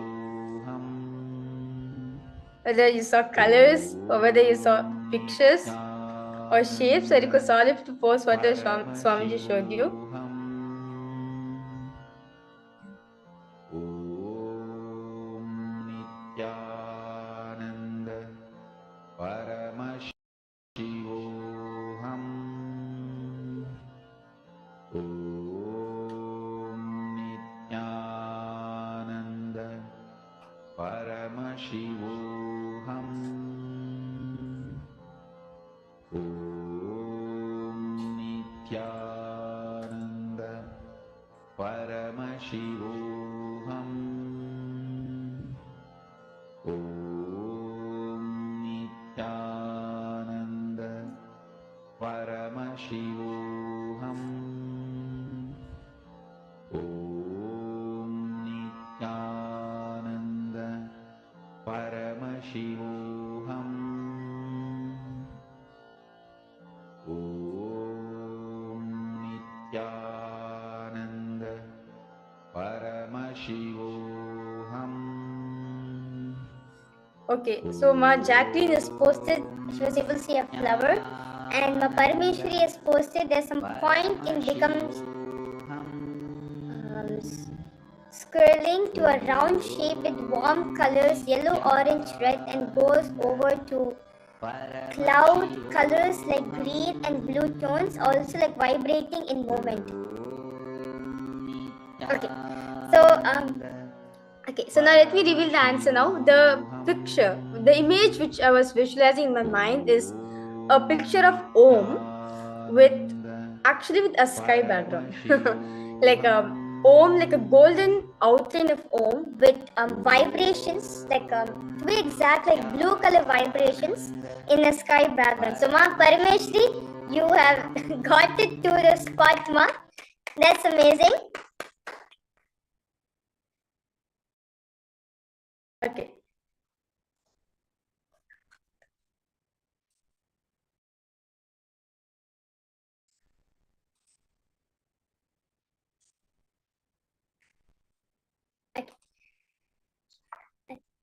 So with this, I now request all participants to head to Facebook, post what your understandings, your powerful cognitions, your experience you got during this session, and we'll be moving ahead to one of the important sessions on where we'll be understanding who is Bhagavan Lingodbhava.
Om Nityanand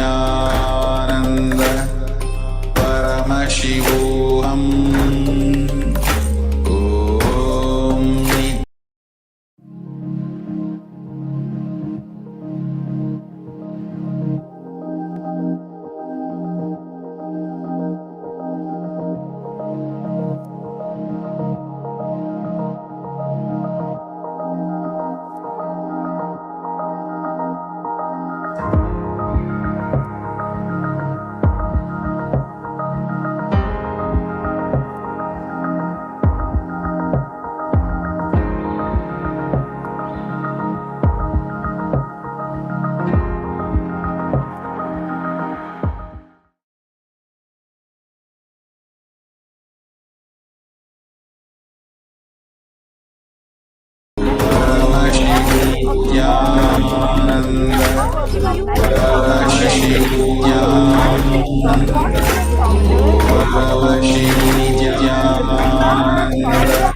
Ma Amantha, Ma Khalil Wong,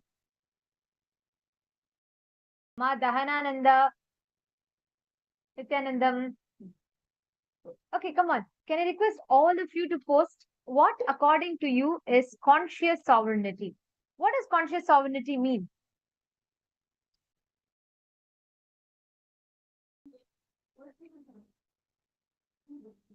Come on, I request everyone here, Manitya Chandrasekhara Priyananda. Nithyanandam, I request every one of you to go ahead and post what you understand as conscious sovereignty. Okay, Ma Maria Kalina has posted. If you make decisions based on dharma, you manifest conscious sovereignty. You have always made decisions based on dharma, then you're always in consciousness, which is conscious sovereignty. Okay, that's beautiful. Anyone else? You'd like to share any other understanding of conscious sovereignty? And what do you understand as when Swamiji is saying to reclaim? What do you understand as you experiencing your consciousness, the sovereignty of your consciousness? Take a moment and please post. Give me examples from whatever you have understood so far. Since morning, we've been learning about the paratva, the conscious supremacy and conscious sovereignty. What did you understand by that? Come on, I request every one of you to post. Abhinav Malhotra and Matthew Vesker, Guru Prasad, Nithyanandam. I request all of you to post. And Abhinav Malhotra, which place are you joining us from? And Matthew Vesker, okay. And Punitha Naya has posted, my consciousness is ultimate is conscious sovereignty. Okay. All the others, come on. Define whatever you understand so far. Doesn't matter, right or wrong, doesn't matter. Just go ahead and post whatever you understand so far, what you understand as conscious sovereignty. Meaning consciousness as our operating principle. Okay, beautiful.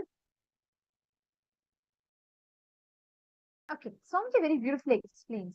Reclaiming your original existence as consciousness.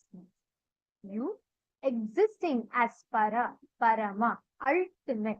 The ultimate consciousness is conscious sovereignty. Whenever in life that there is, whenever you want to manifest good health, wealth, bliss, joy, whatever you call it, only whenever you constantly establish yourself, that you will establish yourself in that space of ultimate, where your tiredness, your boredom, your good, bad, right, wrong, nothing defines your existence as conscious. For example, let's say sun, right? Whether someone goes to the sun and says, oh, you don't exist, you're a lie, you're a delusion, you're not a reality. Or someone goes and tells to the sun, oh, you don't rise in the east, you rise in the west. Or even if someone goes and tells the sun, you are the embodiment of ultimate and worships the sun. Whether someone abuses a sun, or whether someone worships a sun, or whether someone stands in the biggest stage of the world and says, sun is not rising in the east, it is not going to rise in the east. Does that affect the sun? It is eternal in its existence. Its supernal effulgence, the Swayam Prakasha, the attributes of the sun, is not affected by the good, bad, right, wrong, anything that we do. Just because you take and throw 10 stones at the sun, is it going to harm the sun? The answer is no. Just because you take flowers and pour it on the sun, is it going to affect the sun? The answer is no. It will not even touch. It is not even that it is going to make the sun happy or sad. No. It is irrelevant. It is redundant. Same way, all your delusions, mind you, good, bad, right, wrong, every bit of it is still delusion. All your delusions, it is still delusion. All your good, bad, whether you're capable, you're excellent, you're the most wealthiest person, you're the most intelligent person, you're the most smartest person, or you're the most laziest person, you're the most unintelligent person, you're the most angry person. The definitions, the tags, the way you exist, your characteristics cannot define who you are, because your innate existence as consciousness is unperturbed by all the other attributes. How many of you are catching this? I tell you, there's a very beautiful story of Bhagavan Lingodbhava. Through this, it is this principle Paramashiva establishes, reminds the humanity, and he tells is through the form of Lingodbhava. It is in this form, as Lingodbhava Murti, Paramashiva reminds humanity of this most core, important principle. He tells, hey, you fight, you are great, not great, it doesn't matter. Ultimately, your existence as consciousness is unperturbed. There's a very beautiful story. Once, Brahma, who's responsible for the creation segment of the universe, and Vishnu, who is responsible for the sustenance segment of the universe, both of them get into an argument. They both get into a conflict. Something happens and they both start fighting. Brahma says, oh, look, what do you know? You're all about wealth. I know everything. I know all that is there. There's nothing unknown by me. So I am great. Vishnu says, come on, what are you talking? I am the sustainer. I am the most wealthiest. I'm the source of wealth. So I am great. So both of them get into a conflict. One side, intellect, which believes everything is known to it. Another side, wealth, which believes everything can be bought, everything can be conquered by it. Both of them start getting into a fight. Both of them start fighting, saying, I am great, I am great, I am great, I am great. And all the devatas, the gods in between, are like, they're trying to, see what is happening. And suddenly, Paramashiva, he decides, let me intervene, let me settle this once and for all. And Paramashiva manifests as a huge column.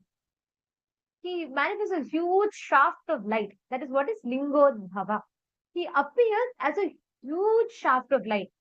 That's what they say, Adimudi Kanada Annamalaya, which means neither his beginning is visible nor his end is visible. They do not know where he started from, where his middle is. They do not know where his end is. There is a huge column of light, like a fire. And he manifests as that fire, and he tells that Paramashiva says, all right, why both of you should fight? Why not set a competition? Then Vishnu says, come on, I am ready for whatever competition it is. Brahma also says, come on, I am ready to give whatever test it is. Paramashiva says, all right, it's very simple. You see, I'm a huge column of light, and whoever identifies my head or tail, beginning or end, whoever identifies my start or end first, they are the greatest. Brahma says, all right, come on. And I begin, he takes his swan and he starts flying up. He says, I'll go find the head. And he starts flying upward direction.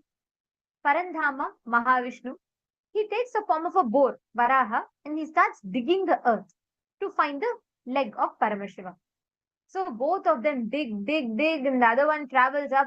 He goes on, and years pass by, yugas pass by. And it is ages. They are traveling, and it doesn't seem to end at all.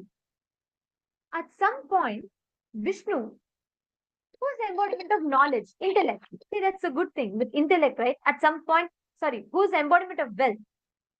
With wealth, right? At some point, you will get tired. You will feel like, okay, I am tired of it. It's okay. I tried with so much with wealth, and it's okay. The same thing happened to Vishnu. He got into tiredness and boredom, and he said, look, Paramashiva, I tried. I have given all my might, but I don't think I'm getting anywhere.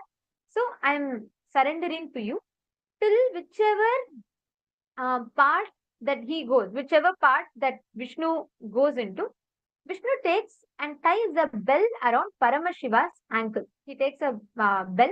To this day, every deity of Paramashiva has this bell. It's tied by Vishnu. In Paramashiva's, not ankle, in Paramashiva's calf muscle.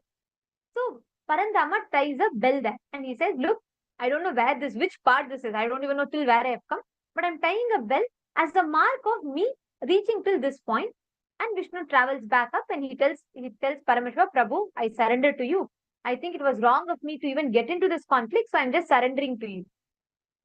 Brahma, on the other hand, who is intellect, he does not want to give up his ego. How can he? He is the greatest. So he wants to prove that he is the greatest. He does not want to remove, refrain from, he doesn't want to drop his ego. He goes on flying upwards, and at some point, he meets Tarambu. He meets a flower that is falling, And then he looks at the flower and he says, "Hey, where have you been falling from?" Then he says, "Can you tell me how much more far Paramashiva's head is? I'm trying to reach there." Then she said, "You're talking about head. I am falling from the ear of Paramashiva, and I have seen 4 Brahmas like you." Then Brahma is shocked. He says, "What? You have seen 4 Brahmas like me? It took so long for you to fall, and you're only from the ear?" He thinks, "I cannot reach the head," but he doesn't want to surrender. He knows he cannot do it. That is the problem with intellect, right? You will have the knowledge, but not the experience. You will know all information, but not maturity. So Brahma knew everything, but he did not have the intelligence to surrender. So what he says, instead of surrendering, he decides, all right, let me do one thing. He comes into a deal with the flower that is falling. He tells the flower that fell from Paramashiva, he tells, "Look, only you know I met you. Only I know you met me here. So do one thing. Why not you come down and you be a false witness? Tell that I saw you in Paramashiva's ears after I visited Paramashiva's head and when I was coming down. Why don't you bear a witness to everyone?" The flower also reluctantly agrees. So this intellect convinces, and Tarambu, the flower, agrees. Both of them come back down. And Brahma, he tells Paramashiva, "Look, I have visited your head, and I am the greatest now." Not just declaring his ego, but lying to protect his false ego. See, even if he had the real experience, it would have been okay. But he had the false ego, which is what Paramashiva was addressing, which is what Paramashiva wanted to break. So Brahma goes and tells Paramashiva, "Look, I have a witness." And Tarambu also tells, yes, I saw Brahma visiting your head, Paramashiva. So Brahma is he is the greatest. Then Paramashiva becomes Kala Bhairava, and he removes the head of Brahma, the 5th head, which is the root of ego, the false intellect, which does not have experience and which has intellect. Paramashiva removes that head of Brahma and actually blesses Brahma with saying, "Hey, you are not just great because of the intellect, you are great because your consciousness. Your consciousness is supreme." Same experience, Paramashiva blesses even Mahavishnu with. Ultimately, he gives enlightenment to both of them. Step into Wix Studio, the web creation platform built for agencies. Look, you're not great because of your intellect or wealth. You are consciousness. Neither your wealth nor your intellect defines you. This entire Leela is depicted, this whole Leela. Paramashiva even curses Brahma, saying that, you will not be worshipped anywhere on planet Earth. And all this happens, but ultimately after that, Paramashiva blesses both Brahma and Vishnu with enlightenment. And Paramashiva says, ultimate is consciousness. That conscious supremacy is what is established and reminded. The principle is what is said by Paramashiva's manifestation as Lingodbhava. One of the most beautiful, one of the most profound happenings. Today, we're all going to be receiving the darshan of Bhagavan Lingodbhava Murti. I request all of you to settle down. Please sit with your head, neck, and spine in a straight line. Chant the Mahavakya. We will now be chanting the Dhyana Shloka of Bhagavan Lingodbhava Murti.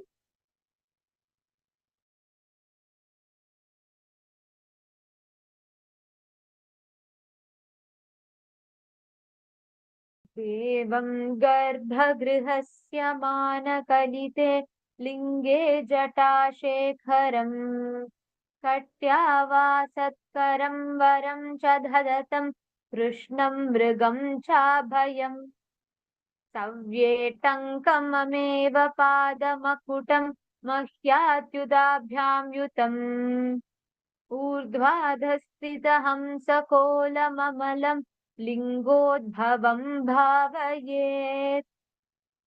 This very beautiful form of Paramashiva. This manifestation as Lingodbhava, declaring ultimate conscious supremacy. Now, let us all get ready to receive the darshan of Bhagavan Lingodbhava. Today, during the darshan, all the prayers, the boons, everything that you have, connect intensely to this form of Lingotva. Any prayer that you ask, anything, the ultimate experience that you are consciousness will be showered upon you by this form of prayer. And anybody, whoever wants to experience your consciousness as the ultimate, your supreme conscious sovereignty, today is the day for you. You will experience tremendous powerfulness manifesting through you. Now, let's all get ready. Today, since the Supreme Pontiff of Hinduism is an intense Samadhi, we are going to be having the alive darshan. But be very clear, this is alive darshan. Even through this darshan, you will actually have that powerful experience.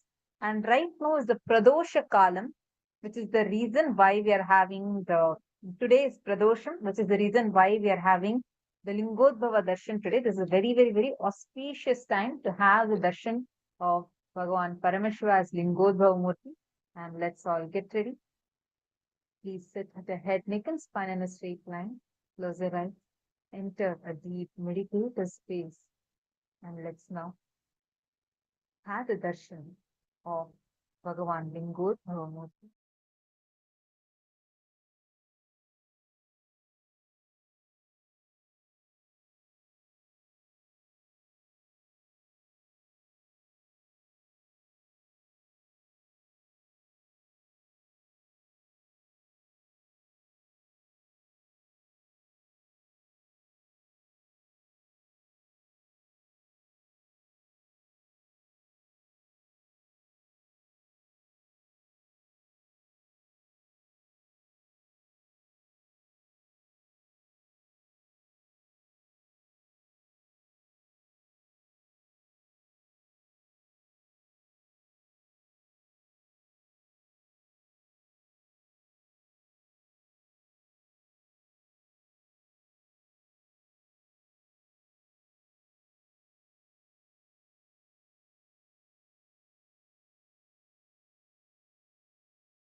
That when we stop being frustrated about our failures, when we stop being frustrated about restarting, we start manifesting Jwarabhagna, we start manifesting Vaidyanatha, we start manifesting Kala Samhara Murti through us. Swamiji told very beautifully about celebrating every aspect, even small success and victories in life, celebrating it because it is Swamiji who is manifesting through us as those successes. Celebrating the manifestation of success and not letting the self-doubt couple with self-denial, not letting that couple with each other, which will just give birth to us constantly seeing life, getting frustrated about restarting. Such a powerful cognition, such a profound initiation. If we just understand, it is Paramashiva manifesting as our consciousness, consciousness manifesting as our will manifesting as our mind manifesting as the body, and body is what we all experience. So if we understand our existence as Swamiji, who is sitting as Paramashiva in our Ananda Gandha, is the supreme that has a complete power over the will, power over the mind, and through that power over the body, we will have the power to consciously design our body as we want. What was your favorite click through today's session? Can I request each of you to please share? What was your most powerful click? What did you click with the most today? Come on, I request every one of you to post Ma Khairjia and Ma Lydia, and I see so many of you here, Ma Jeepingi, Ma Ivana Grebner. I request every one of you to take a few minutes and post what is your powerful click, powerful cognition. What a powerful Satsang and darshan. Wow, the whole session and the darshan, it was just too powerful. How many of you felt like, my God, Swamiji is literally speaking to me? How many of you felt that? Like I was feeling that whole time. I felt like, wow, Swamiji is just talking to me.